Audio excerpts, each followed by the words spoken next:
Hello friends, તો 3 trick કે ટિપ્સની સાથે આવા જ પીઝા અને પીઝા બેઝ તમે ઘરે જ બનાવી અને મહિના સુધીને તેને સ્ટોર કરી શકો છો અને તમે જોઈ શકો છો કે તેને બેક કરી અને તેનું પાછળનું ટેક્સચર પણ જોઈ શકો છો. અને અહીંયા આપણે બિલકુલ ઓવનનો ઉપયોગ નથી કર્યો. તો પહેલી ટિપ્સ એ છે કે અહીંયા 1/3 કપ દૂધ લીધું છે. દૂધને આપણે સારી રીતે ગરમ કરવાનું છે. તો સારી રીતે ગરમ થઈ જાય એટલે તેને નીચે ઉતારી દેવાનું અને તેની અંદર ખાંડ એડ 1 ટેબલ સ્પૂન ખાંડ અને તેની આ રીતે આપણે તેને ઓગાળી દેવાની છે. આ છે ઈસ્ટનું ખાવાનું છે એટલે આપણે ખાંડ ઉમેરવી એ જરૂરી છે. એટલે આપણે ખાંડને ઓગાળીશું ને તેની સાથે દૂધ પણ નોર્મલ ટેમ્પરેચર પર આવી જશે. કેવું હોવું જોઈએ? તો પહેલી ટિપ્સ આપણી એ છે કે આ રીતની આપણે આંગળી અંદર રાખી શકીએ છીએ. એટલે કે કોસેર્યું નવશેકવું દૂધ હોવું જોઈએ. અને તેની અંદર કેટલી ઈસ્ટ લેવી? તો બીજી ટિપ્સ કે જેટલા કપ આપણે મેદો લીધો હોય તેટલી જ ટીસ્પૂન આપણે અહીંયા ઈસ્ટ એડ કરવાની છે. તો અહીંયા 3 કપ હું મેદો લેવાની છું તો 3 teaspoon yeast dry yeast add કરી દેવાની. આ બીજી ટિપ્સ છે આપણી. નાની નાની જે ટિપ્સ હોય છે અને ટ્રિક્સ હોય છે તે તમે ફોલો કરો ને તો બિલકુલ બહારના જેવા તમારા પીઝા બનશે. તો જો આ રીતે આપણે તેને મિક્સ કરી દઈએ અને ઢાંકી 10 મિનિટ માટે તેને ફર્મેન્ટેશન માટે રાખી દઈએ.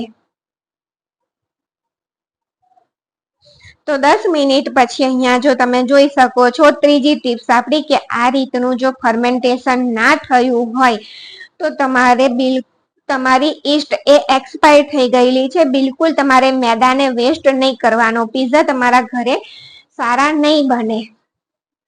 તો અહીંયા મેદો લઈ લઈએ. આ 250 ml નો કપ છે અને તેને આ રીતે ઉપરથી સરખો કરી 3 કપ મેદો લેવાનો. અને ચોથી ટિપ્સ એ છે કે અહીંયા પાણી પણ આપણે હરસીકું એટલે કે નવશેકું ગરમ જ હોવું જોઈએ. અને મેદાની અંદર બિલકુલ થોડુંક જ મીઠું એડ કરવાનું છે. મીઠું વધારે એડ નહીં કરવાનું. ત્યાર પછી ઈસ્ટ વાળું જે મિશ્રણ છે તેને મિક્સ કરી દઈએ અને તેને મિક્સ કરી દઈએ. અને અહીંયા જો તમારે દૂધની અંદર ના ઈસ્ટને ફર્મેન્ટ કરવી હોય તો તમે તેને પાણીની અંદર પણ કરી શકો છો. તો થોડું 1 ક્યુબ બટર લઈ લીધું અને જો પાણી પણ આ રીતે આપણે આંગળી રાખી શકીએ ને તેવું જ હોવું જોઈએ. તો આપણા નાની નાની ટિપ્સ છે તો જ આપણા પીઝા એકદમ સરસ બનશે. તો અહીંયા જો આ રીતે સરસ રીતે લોટ બંધાઈ ગયો છે ને લોટ કેવો હોવો જોઈએ? તો રોટલીના લોટ કરતા થોડો કઠણ હોવો જોઈએ અને ભાખરીના લોટ કરતા થોડો ઢીલો એ રીતનો હોવો જોઈએ. કારણ કે તે 5મી ટિપ્સ કે તે ફર્મેન્ટેશન થશે ને એટલે તે ઢીલું થશે. તો અહીંયા થોડું 2-3 ટીપા તેલના એડ કરી અને તેને સારી રીતે સ્મૂધ કરી લઈએ. સ્મૂધ કરી આ રીતે ઘોળો કરી દેવાનો અને આમ આપણે તેને ઢાંકી અને 4 કલાક માટે ફર્મેન્ટેશન થવા માટે રાખી દઈએ.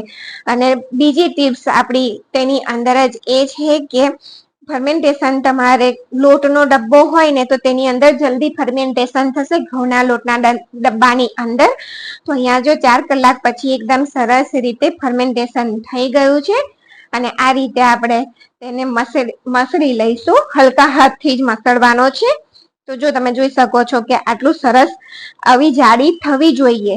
તો ફર્મેન્ટેશન આપણું પરફેક્ટ છે.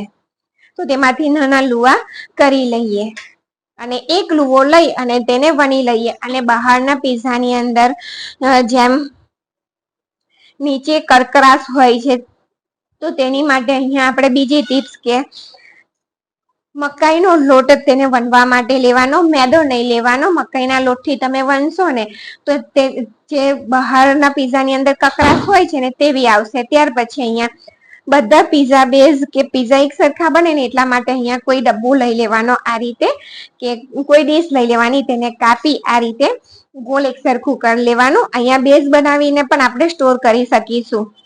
અને એક કાંટા ચમચી કે ફોગની મદદથી આ રીતે આપણે કાણા પાડી દેવાના જેથી તે ફૂલે નહીં બેક કરતી વખત. જો તમે જોઈ શકો છો કે એકદમ સરસ પીઝા બેઝ બની ગયો છે. અહીંયા એક નોનસ્ટિક તવો લઈ લીધો છે અને તેની અંદર બટર પેપર રાખી તેની ઉપર આપણે પીઝા બેઝ રાખી અને શેકી લઈશું. અને એક બાજુ થોડુંક જ શેકાવા દેવાનું છે ને બીજી બાજુ કમ્પ્લીટ થોડું શેકાઈ જવા દેવાનું. તો જો અહીંયા તમને પલટાવીને બતાવું છું કે એક બાજુ આ રીતનું થોડુંક જ શેકાવા દીધું છે કે તેનો થોડો કલર ચેન્જ થયો ને તેટલું જ. કારણ કે જ્યારે આપણે તેને ફરીથી બેક કરીશું ને તો જો બીજી બાજુ આ રીતે બ્રાઉન કલરના ડોટ આવી જાય ત્યાં સુધી શેકાઈ જવા દેવાનું. કારણ કે જ્યારે બેક કરીએ ને ત્યારે તેને ઓછો શેકેલો ભાગ નીચે રાખવાનો અને વધારે શેકેલો ઉપર રાખવાનો. તો અહીંયા તમે જોઈ શકો છો કે 3 કપ મેદાની અંદરથી આપણે આટલા બધા પીઝા બેઝ બનાવીને તૈયાર કરી દીધા છે. જો તમે જોઈ શકો છો તો આને તમે જીપલોક બેગ ઠંડા થયા પછી જીપલોક બેગમાં ભરી અને 1 મહિના સુધીને તેને સ્ટોર કરી શકો છો. ત્યાર પછી અહીંયા તમને ડાયરેક્ટ પણ તમારે બેઝ ના બનાવવા હોય અને તમે ડાયરેક્ટ પીઝા બનાવવા માંગતા હોય તો પણ તમે બનાવી શકો છો. તો અહીંયા જો મેં ગોલ વણી તેમાંથી ચોરસ કટ કર્યું અને કાંટા ચમચીથી તેની અંદર પણ આપણે કાના કરી લેવાના એટલે કે તે ફૂલે નહીં. ત્યાર પછી અહીંયા પીઝા સોસ લીધો છે અને તેને આ રીતે સ્પ્રેડ કરી તેની ઉપર તમને જે વેજીસ ભાવતા હોય અને બહાર જે વેજીસ આવતા હોય એ ટોપિંગ ઉપર રાખી દેવાના. તો અહીંયા ડુંગળી, કેપ્સિકમ અને મકાઈથી હું ગાર્નિશ કરું છું.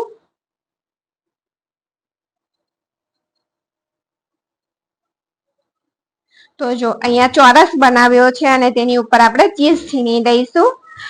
આ પીઝાને બેક થતા 5 થી 7 મિનિટ લાગતી હોય છે. મીડિયમ લો ગેસની ફ્લેમ ઉપર 5 થી 7 મિનિટ બેક થતા થશે. જ્યારે પેલો પીઝા બેઝ જ્યારે આપણે ફ્રી હોય ત્યારે તમે બનાવી અને તેને સ્ટોર કરી શકો છો. એટલે 1 જ મિનિટમાં આપણા પીઝા બનીને તૈયાર થઈ જશે.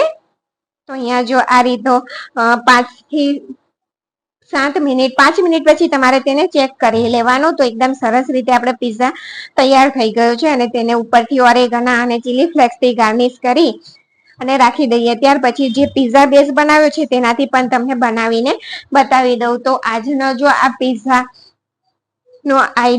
પીઝાનો વિડીયો તમને ગમ્યો હોય તો ચેનલને લાઈક, શેર અને સબસ્ક્રાઈબ જરૂરથી કરજો. તેની ઉપર પણ સેમ આપણે આગળ જે કર્યું તે જ રીતે પીઝા સોસ લગાવી દેવાનો અને ટોપિંગ કરી દેવાનો. આ પીઝા બેઝ વાળો જે પીઝા છે એ માત્ર તમે 1 જ મિનિટમાં બનાવીને તૈયાર કરી શકશો.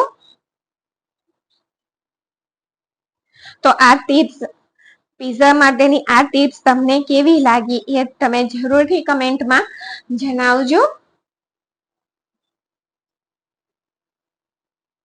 તો આની પર પણ આપણે સેમ ટોપિંગ કરી દઈશું.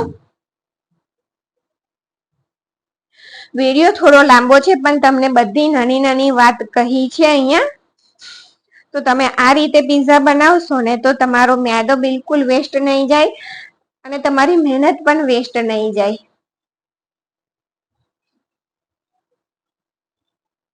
તો ફરીથી એકવાર કે જો વિડીયો ગમે ને તો એક કમેન્ટ અને લાઈક શેર જરૂરથી કરજો. તો હવે આને આપણે બેક થવા માટે રાખી દઈએ. માત્ર તે 1 જ મિનિટમાં બેક થઈ જશે. લોડી ગરમ હશે તો 1 જ મિનિટમાં તે તૈયાર થઈ જશે પીઝા. તો થેન્ક યુ ફોર વોચિંગ.